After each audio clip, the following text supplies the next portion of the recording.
Here we are again in Sandro and Steve Live After Stroke talk show. So today we have a special edition called Q&A or question and answer. So stay tuned.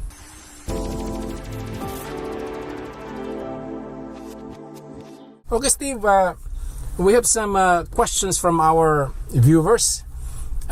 This was sent through email. Let me just read. So they're not going to be too bad, Sandro. Yeah. They're not going to be dangerous, are they? Yeah, not really difficult questions. But we have to answer this because this is coming from our viewers, and these viewers of ours are actually following us in our talk show. They sent us an email, some of them private message through our. I think I probably spoke to a couple of these before. Twitter account. Yeah, I think I've probably spoke to a couple of these. The first question here, Steve, is from Josh. And he said, "Why do you do your talk show in the car?"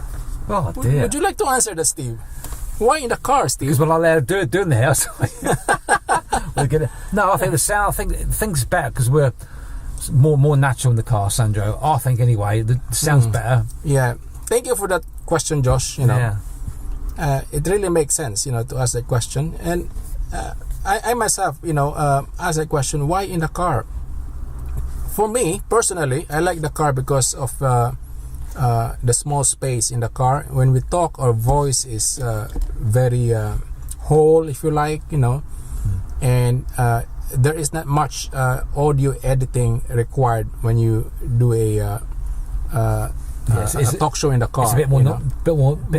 More natural. We don't have to. We tried to do it outside, didn't we? But like I say, we've done a couple of didn't work. It keeps failing if we do outside because we have to arrange the props, how we position ourselves. In the car, in the car, you got to only sit in one spot and that's it. Yeah, put the camera on, put the mic on, and that's it. We've got coffees, so buy yourself a coffee and that's it. Just sit down. I think we're definitely better in the car. Definitely. Yeah. I like the car as well. That? Yeah. I pick up Steve and then we drive somewhere, buy coffee, and then we park and we talk. Yeah. Right, Steve? And we actually that's from Josh, Steve. Sorry. Oh, cheers, Josh. Thank you for that. Yeah. Okay, Josh. We hope you answer your question. Now, next question is from James. Now, how do you pay for your petrol? And I think this question is for you, Steve, to answer. Oh, right. How do you pay for your petrol, Steve? I'll tell you what. Like when you drive, for example. Who's that by? James. I think James. I tell you what. This is what I was worried about when I first got my car. Right, I was on a walking stick at the time, but I could get to the cashier to pay for my petrol. But other people are not so lucky. People can't, they can't hardly walk. So I would like to know myself, Josh. Yeah, but Steve, James was asking. So you walk to the. I pay by Visa card. You want to know how I pay for it? Yeah. It's I walk there, Josh. He's Josh. interested how you do it. James, sorry, that's James. James, yeah. So you walk to the till. Yeah, I can walk. That's normal, James. Yeah. Yeah, James. For your information, Steve can actually walk, although not brilliant, but he can manage to get to the till. I'll make sure if I got petrol, James, I'll make sure I'm in the nearest pump to the cashier. I'll walk to put my petrol in, and then walk to the cashier. Yeah. Slowly. I'm not running there, James, but definitely cheers for that, James. Yeah. That's normal. And other people may have a different situation. They may struggle to do that, Yeah. But for Steve's situation, that's how he do it. He walk to the till and that's it. Very straightforward. Yeah. But if James or anybody out there who's a bit worse than that, how do they pay for the petrol? Yeah, and that is a question we throw to the audience. Yeah, definitely. Yeah. If anyone out there who's worried or has this different situation from Steve and who's thinking about driving to walk, how do they pay the petrol? It's a very good question, James. A question you don't even think of. So cheers for that, James. Thank you very much. Yeah. Okay. So next question is from Jolene, and I think this is for you as well, Steve. And she said here, I'm popular tonight. Why you choose to go to Ireland? Why Ireland, Steve? Very good question, Jolene. Because I was born there. Very simple, Jolene. I was born there. So I want to go back because I haven't gone on a holiday for 4 years. It's been 5 years since I've been to Ireland. It's like going back home, Jolene. So it's like rediscovering Ireland for you, Steve. It's like I can't wait to see the Green Mountains. I didn't think I was ever going to see it again, Sandro.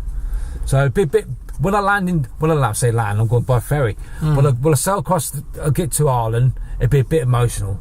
I did think I'd ever get back there. So it has a sentimental value. Yeah, to you, yeah. I could have went down to Bournemouth and all that, but I wanted to go to Ireland because it's home. Even though I haven't lived there for a few years. It's a very fair answer, Steve. Yeah, I'm still like, thank you, Jolene, for that. Totally, sympathize with you. Okay, we hope we answered your question, Jolene. Now, another question here is from David, and he said, why bother doing this talk show? Oh, dear, David. I asked that myself. Yeah. Well, good question, David. Thank you for throwing that question to us, I think the question could be good. That's a bad one. Yeah. To me, David, we're doing this talk show to help people, with stroke, brain injury, because a lot of people with stroke and brain injury, they are isolated. Their voice are not heard, their problems, are not aired. Nobody talks about them. In fact, some people close to them try to avoid them. I've had people. Tell you what, this is a very good question. I've had people come up to me who said, oh, you've had a stroke and all that, and I never see them again. You know what I mean? They walk past you. Next time you see them, they're not making eye contact with you. So if we can help one person doing this talk show who probably wants to go on holiday, all the subjects what we talked about, if we can help one person, we've done a job, Sandro, right? Yeah. And this is about empowering people who are deprived and isolated, re-educating people, and also to be a voice to people with stroke and brain injury, like you, Steve.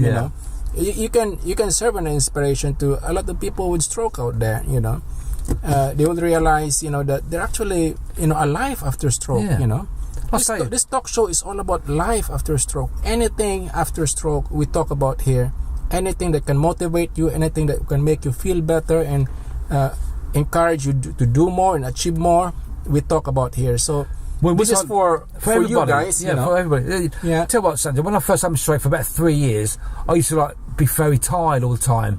But so I've been out with you for most of the afternoon now. I'm not tired. I'm ready to go again. You know what I mean? So that's right, you just have small steps. So if I get out there, my journey, what I've been through. Even to one person, we've done our job. So thanks. It's David. Was that? It's David. Thank you, David, for that question. It's a very good question, David. And another question here from Jade. Jade. And she asked. I think I know Jade. This is for you. Steve. I think I spoke to Jade. Yeah.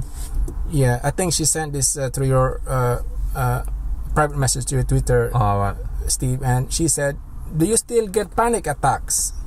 Yeah. Well, Steve, you answer this question. This question, all these questions are good, Sandro. You know what I mean? I could simply say no, and that'd be it. But it's a no. It's a sort of like, sometimes I feel myself going into one, and then after positive thoughts, and breathe. I think we've done a video on it before. So in a short term, Jade, touch wood, and there's no. You've never had any for about a year, and since you're going out, Steve, right? Yeah. Since I've been, since I've been doing things, Sandro, you know what I mean. And the thought about going outside a year ago would have put me into a panic attack. You know what I mean? So but now it's not happening. No, because I've been outside a lot. The car helped me. You know what I mean? The car definitely helped me. Yeah. So I'm not saying the panic attacks are completely cured, because they're probably not. But touch wood, I've not been too bad the last year. Yeah. And if people with similar situation as Steve, who's still having these panic attacks, or confidence issue, please do feel free to keep in touch, and we'll talk about your situation and maybe get some advice from people. I'll tell you what I do get though, Jade. You still get a little bit nervous about doing stuff when I get petrol, when I go for little walks. If you're not careful, they might turn into panic attacks. Something we can talk about in another subject. We can talk about not panic attacks, like anxiety attacks. Anxiety attacks, which is completely different from panic attacks. Thank you, Jade, for that question. Okay, we hope we answered your question. Is that everything? I know there's one more. Last question. That's just sneaked in, that one. From a gentleman called Drake, and he's asking a question here again. I think this is for you, Steve. He said, "Is your car from Mutability?" Mutability is actually a scheme by government where you surrender your PIP, personal independence payment allowance on mutability. Yeah, I've got. And then they give you a car. You know. Yeah, I'll tell you what though. Yeah, tell us about that, Steve. Yeah, I went through it about 2.5 years ago. I tried to get it. At that particular time, I couldn't walk 50 meters, so I really needed one, Sandro. But I filled in the leaflets and everything, sent it all back, and I think I was 1 point short about getting the car, so I haven't got a car, so I had to go out and buy myself a car.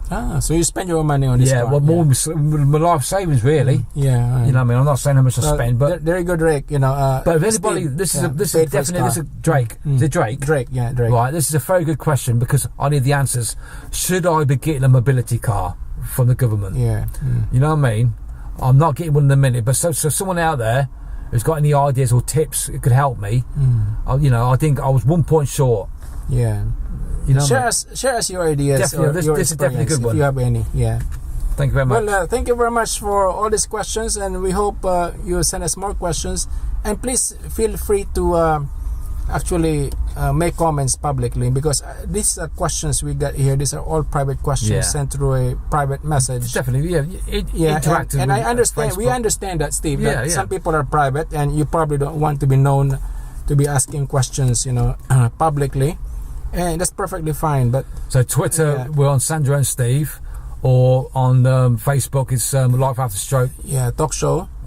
And of any course, questions? Any questions? Yeah. Okay. So hopefully we'll see you again next time. Thank you. Bye now. Bye.